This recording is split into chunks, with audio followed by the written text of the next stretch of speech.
morning, you guys. It's kind of smoky, but that's okay. It's two pissed off dogs that want to get going. It's 6:11. I was up at 6, got ready.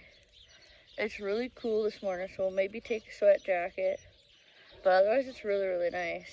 And yeah, we're smoky. This is from the Alberta and BC fires, mostly the BC, but she's smoky. But that's okay because it brings down the temp. So anyways, we gotta get going. I got a bay mare waiting for me. Not that she wants to go to work, but we're gonna go do that this morning.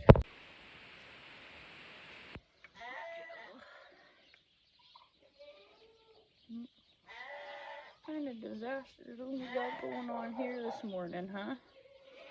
Yeah. What kind of disaster? So this halter's a little stretched out. It's because we had a colt in it, and they pulled back on it and stretched it. But I really like the color, so I don't want to get rid of it. And Jabba doesn't want to go to work. Are we canky this morning? So yeah. This is the hill that I was talking about, loping up. Which I think hers is more of a lope. She's not really a canter or a galloper. It's more like a lope. You get over here. It's nice and cool this morning though. We're in our blue 5-star today. I know, but she's got some pissing vinegar. She wants to go home, but we're not doing that. And I like to ride her in the ditch because of all them rocks. But because the only thing I have to ride is out in the boonies out here. So I like to ride in the ditches because it's softer. But the only bad thing is, like you just saw her stumble a little bit, is there is gopher holes. But anyways, head away from the fence. We're going to go for a ride this morning. I forgot my sweat jacket, but I don't need it. It's actually not bad. But it's a nice temp in the morning. So that's why I ride in the morning. I also, as you can see, I got 2 dogs here, but I also have 2 dogs in the back. The Pyrenees are behind me. But I always like to ride the dogs with the dogs. We got to pick up that tin, Java. So you just get away from the tin. Yeah. There you go. I like riding with the dogs because they all run like retards. Yeah. And they'll pop out of the bush, which is, it's really good because it's good because, no, you don't need to go yet. It kind of spooks them a little bit, so they get used to stuff popping out of the bush.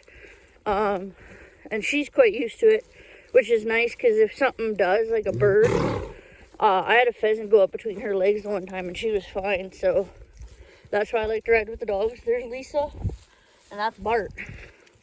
So I have 4 dogs with me. 2 are mine and 2 are the Great Pyrenees Livestock Guardian dogs. Yeah, all right. I'll put my phone away. She says, shut up and let's get going. Fun fact about Java. She's my most expensive horse. Otherwise, Dolly was $150, and I bought her as a colt, and I started her. Fire, she's had 1 person on, haven't been back on. She's too big for me. And Chai was out of this mare here, so I bred and raced her. We're not going through the kosher bush, thank you. There we go, good girl. But I paid $750 for Java, which a lot of people would be like, that's cheap. Well, when you go from cheap colts to $750, she was my most expensive horse. I do like starting colts though. I think it's fun. I like seeing how smart they are. I like seeing how trainable they are. My problem is we're not riding in the Cabbage Patch. Get out of there. There you go. My problem is that I get attached. So now I kind of don't really buy too many colts. I'm looking for one for me for the winter. That's my favorite time to pick one up. is because that's when I usually play with them. But I do like colts.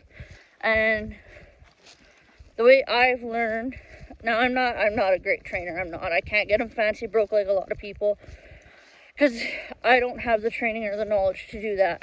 But I just get on and like I watch a lot of YouTube videos, and that's how I learned how to do it. That's how I taught myself how to teach them how to flex. That's how I taught them how to move their shoulders. Java can move her hips. We're still working on that one. Because when I bought her, she was just broke. She don't got no buttons. But, yeah, you can learn a lot. There's a lot of good trainers and there's a lot of bad trainers on YouTube. But you can learn a little bit from everybody. So that's kind of how I learn. And that's kind of, no, we're not going to see the other mares. I know you want to go that way. We're going to go this way. Yep. Are we going to get into an argument? Sometimes we do. Because she knows where her buddies are. But she's usually pretty good. But she knows if we kick back that way, that's where the other mares are. We're going to get into argument. I'm going to have to put you down. I won that argument. And it doesn't take much. You just got to drive her up through your legs. And I usually pick her up into a trot. Because then she's not thinking about, oh, we got to go back. But I ride a lot on the crops, just because the crops are down, the neighbors are good, and it gives you a little bit more place to play. Like, oh, I'll turn you around. All flat here now, so that I can ride around here. Oh, dog's found something. But I ride all around here because it's big and open, and that's the closest thing I'm going to get to an arena. And that's it. And she's a little spicy this morning because it's cool. You can tell a lot. Oh, you're not going anywhere. So we're gonna get at her.